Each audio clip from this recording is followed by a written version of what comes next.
Hi, beloved. How are you doing? I am doing so amazing, and I know that you are doing super, super amazing. So, this message, this instruction has been on my mind for some time, and the time to share it is now. You know, this is a new year, and for some of you, is a good start, and for some persons, it's just a funny start, and you're just wondering, where am I going to start from on this fertility journey? How am I going to proceed? Should I even proceed at all, or should I throw in the towel? Well, your questions may appear valid, but are they truly valid? Have you sat down? Have you written them out and queried your responses to them? If you answered yes, it's time to give up. I'm done praying. I'm done doing superfoods. I'm done visualizing and all that. Have you assessed your responses and marked them good enough for you to quit? Or don't you think that something is at play?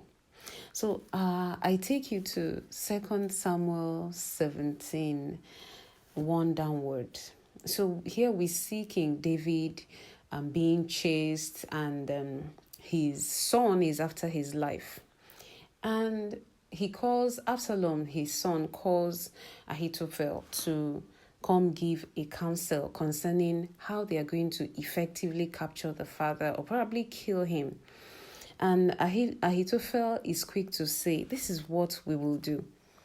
One very smart thing to do is, let me choose some thousands of men and go out tonight to pursue David. I'm going to attack him while he is weary and weak, and I will strike him with terror, and then all the people with him will flee. Now, while we already know that this advice was not taken, but it was a smart advice to Ahithophel, and Absalom could have also taken this advice from his dear friend, right? But the point I want you to see there is where Ahithophel is, where he's centering, where he's focusing on weariness, weakness. He knows that King David is a strong, powerful man of battle. Meanwhile, in the previous chapter, you see that King David had trekked, he had walked a long way, and he and the people that he had with him, they were actually tired. When they had gotten to a certain destination, they were exhausted. That's in chapter 16, verse 13. You see that they were exhausted, and so they needed to be refreshed. In fact, David was thinking to himself, maybe the curses that somebody, I think his name is Shimei, was doling out to him and his men. Probably God would just use that and compensate him for all that he's going through for the people of Israel and the war that is going on between him and his son, right? But then, in that chapter 16, you see that as they got to their destination in that place, he was exhausted. Now, this destination in your fertility journey, it might just be a destination of, say, you just did an IVF and that destination turned out to be an exhausting destination for you. It wasn't a destination that led to what you actually wanted to arrive at. It might be that, okay, you have been working on your system for the past 3 to 6 months, and then you're expecting that you should be pregnant now, and then you go for an assessment, maybe a lab test or a scan, and the sonographer just gives you a news that is not so pleasant to your journey.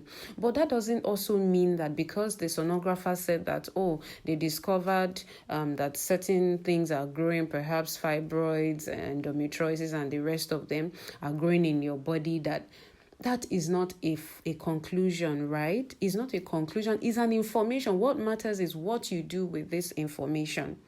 So at this place, David is exhausted, but listen to the advice that Absalom got from his other friend, Hushai.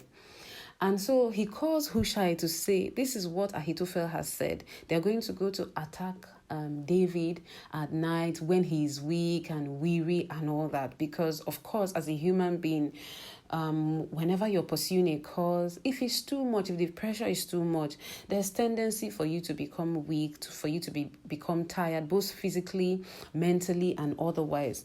And so they try to capitalize on that, and Absalom was advised to not take that advice. That's Ahithophel's advice. And then Hushai comes up with, okay, let's go head on. We know that David is a very strong man. Anyhow, anywhere we meet him, we will strike. So I'm wondering, is it possible that you can take the stand of David, always ready to fight? Because Hushai already knew that no matter how no matter how tired he is, he will still be that strong man of valor, that mighty man of valor. So there's no point waiting for him to be tired or weary, in quotes. It's better that we are prepared for him at all times, because he may as well strike us first. That was Hushai's proposition, which is quite correct.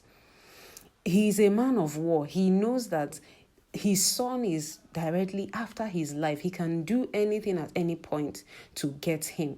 And so, despite the fact that David could have been so tired, he wouldn't let himself to be at that weary state that Ahithophel was thinking about, was projecting. So Hushai comes up with this advice to Absalom. Look, we know your father. We know this man. He's a strong man. So, this is the position I want you to take this month, this year, 2023. It might look like everything is working against your fertility in the past few months, in the past years, for how long you have been trying and all that. But can you just gather up some strength? Can you trust God to give you the strength? Because after all said and done, this is a battle. This is a battle. So you must fight with your strength handy. You must not be found weary, either mentally or physically, because this is a journey. This is a journey. It's not just a destination, because if you're always thinking about destination, baby, if you're always thinking about only destination, it might be elusive sometimes, because the process is very, very important as much as the destination is.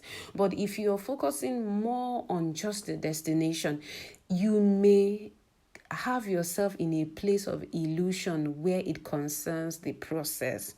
And then sometimes God requires that we go through process. It's a form of training, both for your spirit man and for your natural senses. Because, like I keep telling people, it's if you can accept your fertility challenge as a positive, and then you use it to work on your general health, you would have done yourself, your husband, your family, your extended family members so much good, both in the present and in the time to come.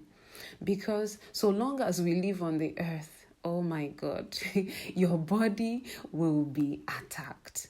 And sometimes this attack is not from the kingdom of darkness. It's as a result of you breaking the natural laws, breaking the natural order. So your body requires that you sleep 8 hours and you do 4 hours, 5 hours. You're breaking the law. So your body is going to revolt. But when you now get to that place where your fertility process requires that you force your schedule to ensure that you have minimum 6 to 8 hours of sleep daily. If it means cutting out some business appointments, if it means changing jobs, you're being so intentional about your fertility process, you see that you would have been able to ward off many other health issues that could have attacked you both in the present and in the future.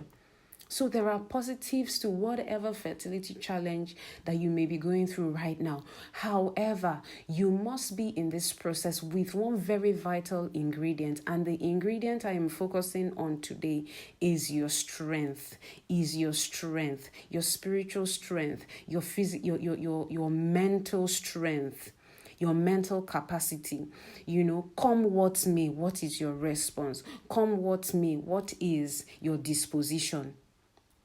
Yes, an IVF may have failed. You may have lost a pregnancy. So after then, what next? The enemy attacked, and what next? Are you going to sit in your ashes for so long? Time is going. No. You have to pick up yourself and get going. Get going with new mindset. Get going with a fresh hunger for more knowledge, a fresh insight, a fresh inquiry into what could have gone wrong, both spiritually, nutrition-wise, protocols, fertility protocols, and all that. You're getting up from your place of mourning, from your place of disappointment, with renewed vigor, with renewed strength. It may not be so easy, but hey, life is not about being easy. Life is about doing it. And so you have to pat yourself and say, baby girl, yes, I can do this. Baby girl, yes, you can go for it again. Baby girl, many are going with their testimonies. I must not be left behind. Nobody sets their eyes to a target and looks back. If you're in a race, if you're in a marathon or a 1,500 meters race, you don't look back. You keep running. When you feel like you're weary, you take a little break, just a little break, and then you are up again. You're running because you know where your target is. You know what your targeting on, and you don't even want it to be on your record that the devil beat you to it, because you are a powerful child of God. And you must be the one who would come back to say, yes, in spite of all that the devil tried to do, here I am with my evidence. Here I am with my testimony. To God alone be all the glory for helping me to be strong in all, for helping me to have my evidence, my miracle baby with me. And I really can't wait to announce you. I really can't wait to dance on your behalf, even when you are so shocked and surprised that the dancing is difficult. I can't wait to dance from this end, because I know, I am so confident. I wish some of you can have access into my heart to see how much possibilities I see concerning you, to see how much I believe that this one, no matter how old she is, if she believes and puts in the work, she's going to make it. She's going to come back with her results pretty soon. So guard up your skirts, guard up your gym wears, guard up your nutrition, guard up your mind, because you can do this, and victory is sure, is guaranteed for you. Thank you for listening or watching wherever you are finding this content. God bless you and take good care of you. Bye.